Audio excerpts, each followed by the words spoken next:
Good morning, everybody. Richard Fulmer here, and welcome to another one of my Richard's Rock Rambles. So we're going to carry on looking at bands having birthdays in 2024, their 50th to be exact. And the two bands we're going to check out today, the album of the first band, the wheels were starting to come off the rails a bit. They'd made some exceptional albums at the beginning of the 70s with Exile on Main Street, Sticky Fingers, and to a lesser degree, Goat's Head Soup. Yes, I'm talking about the Rolling Stones, and the album we're going to be chatting about is It's Only Rock and Roll. There we go, there's old Mick and company walking down the stairs. I was never really sold on this cover. What is it supposed to depict? That they're some kind of gods or celebrities? There's all these people praising them on the sides. But dodge. And that's the back there. This is a remastered copy, part of the remastered series that came out a few years back. There's no bonus tracks on here, but yeah, like I said, I think with this album, while there are a few good tracks, as a complete album, it doesn't resonate with me in the same way as, like I mentioned, Sticky Fingers, Exile on Main Street, definitely. Those are probably my two favorite Rolling Stones. And that was the same lineup as this. So in the lineup you had, of course, Keith Richards on guitar, sometimes sings, Mick Jagger on guitar and lead vocals, of course, Charlie Watts on drums, Paul Wyman on bass, and my favorite Rolling Stones guitarist, Mick Taylor. And this would actually prove to be his final album with the band. He decided to leave them. I think it was probably for the best. For both sides, that they needed somebody who had a bit more oomph on stage. While a fantastic guitarist, not the best stage presence in the world. And you'll see who his replacement is shortly. He actually appears on this album already, so the writing was kind of on the wall.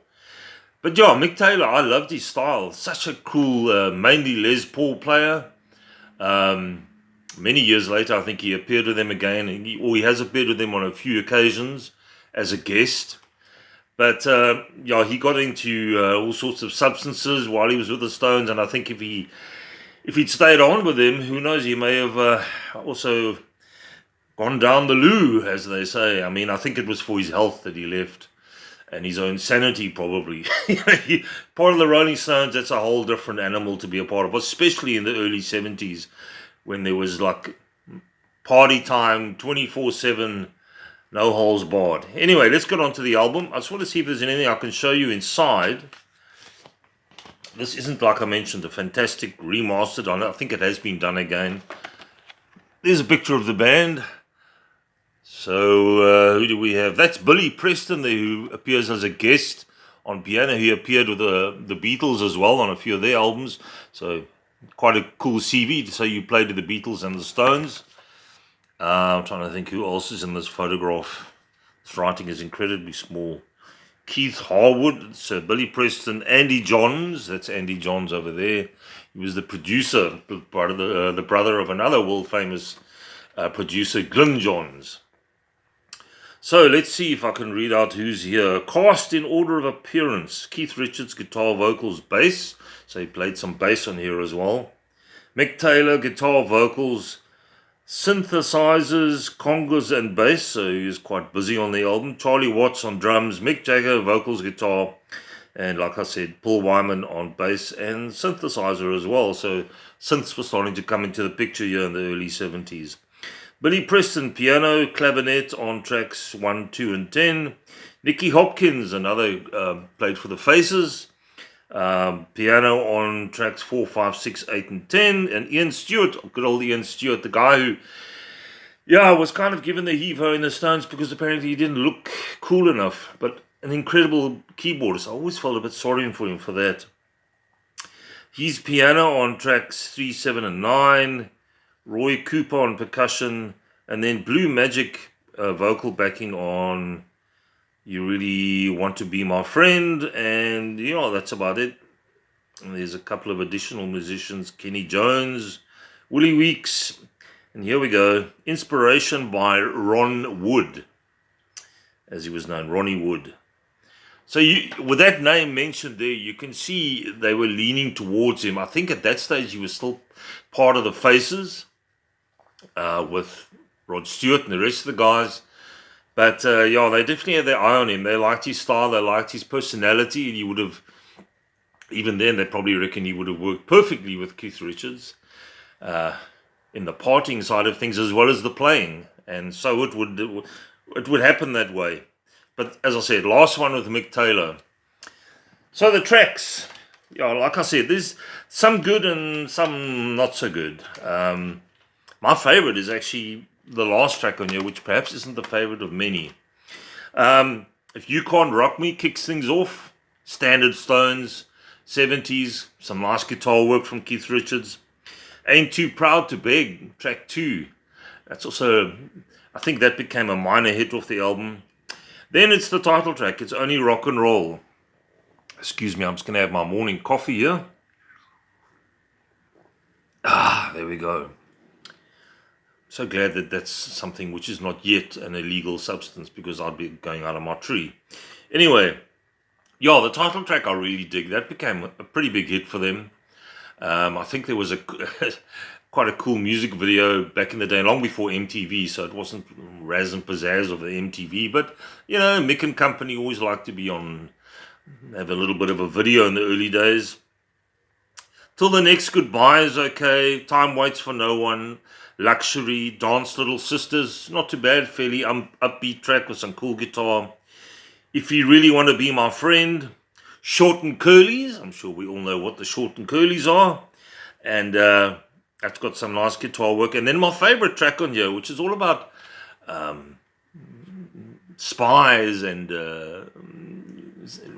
government looking in on people and that kind of thing. It's called Fingerprint File, and I got to tell you something, the bass line in that track is just groove deluxe. If that track doesn't get you off the couch and onto the floor, then there's something, the synapses are not working too well. It's just fantastic, and I'm not sure, but I think on that track Mick Taylor is the bassist, because I think they mentioned inside that he plays bass as well. And I remember reading somewhere that he played bass on that track. So there we go. It's Only Rock and Roll, the Stones. I mean, if you're a completist like I am, like I've mentioned many times, you want to get it. There are some cool tracks on here, Fingerprint File, the title track, and one or two others. But it's not a Exile on Main Street for me, or Sticky Fingers, but still cool. The second album we're going to chat about, and the second band, is Bad Company and their debut. The first album to come out on the Swan Song label, which is a label that Peter Grant, the manager of Led Zeppelin, started, and they wanted to get some bands and artists on that label. And Bad Company was the first. So who's in this band? Well, of course, Paul Rodgers and Simon Kirke. They were part of the band Free, and you know, when Free broke up, they still hung out together. Got this band together, and the bassist was a guy called Boz Burrell. Quite a strange change for him, because he played in a band called King Crimson, which was very much in the prog vein, very different to Bad Company. And Mick Rolfs on guitar, and he was with a band called Mott the Hoople. But they were a bit more pop side of things, so he wanted to crunch it up a bit with this band. And there are some fantastic riffs on here, which become iconic songs. There's not a bad track on here, as opposed to the Rolling Stones I just spoke about. This album cooks from first track to the... It's not a very long album. It's only 8 tracks, produced by the band. This has been reissued with some deluxe versions. This is just the bog standard CD version. But there's a picture of the band. There's Boz Burrell there with a beard. There's Paul Rodgers, Mick Rolfs, and there's Simon Kirke, the drummer, rock solid drummer. And him and Boz Burrell were a great rhythm section within this band. Thanks to Mel Collins on sax. Mel Collins has played with everybody from King Crimson to you name it. Sue and Sonny backup vocals on Don't Let Me Down. Paul Rodgers plays piano on Bad Company, the title track. Don't Let Me Down as well. And second guitar on Can't Get Enough. He's actually not a bad guitarist.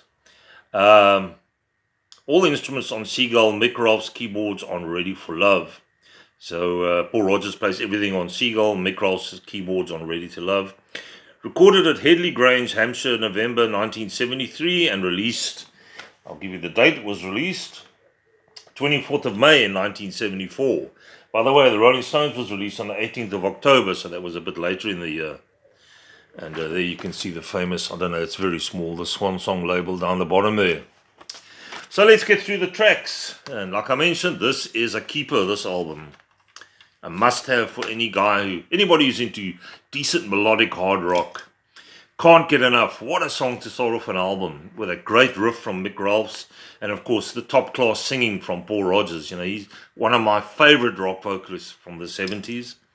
Rock Steady just carries on in that same vein. Ready for Love, Don't Let Me Down, a bit slower. Got some nice singing in the chorus part of the song. The title track, which starts off with that piano with Paul Rodgers playing, kind of an epic track, all about the Wild West, or it's supposed to be, I guess. And you listen to that song and it kind of paints a picture for you. That became a staple of their live act as well. The Way That I Choose, Moving On, which is a really great drumming from Simon Kirke, like I mentioned, rock solid. And then the other slow number, the sort of ballad Seagull, on which Paul Rodgers plays all the instruments. Quite a melancholy track, but I love that track. It's quite emotive. And that's the final track, like I mentioned, only 8 tracks. Produced by Bad Company, plain and simple cover. For me, less is more. It says what it needs to, Bad Company, and it became an iconic cover. The few albums that followed this, Run With The Pack, what was the second one? Straight Shooter, what else is there? A couple of the albums, Burning Sky, those are all essential Bad Companies. Rough Diamonds, the last one to feature Paul Rodgers, was a bit of a hit and miss affair. And there's one that I'm missing, the one of the white cover. It's not going to come to me now. It's too early in the morning and I need more coffee. Anyway, there we go. Those are the 2 albums we chatted about that have turned 50. Thanks for watching, guys. Please, down below, give me a thumbs up if you enjoyed the video. If you haven't yet, please subscribe. Have yourselves a great week. It's a bit blustery here in Cape Town. It's February, or come January, February. There's always southeaster blowing here. It's been really hot of late. So, the beverages have been flowing in the evening, sufficiently chilled. I'll catch you again soon. Have yourselves a great week. Bye-bye.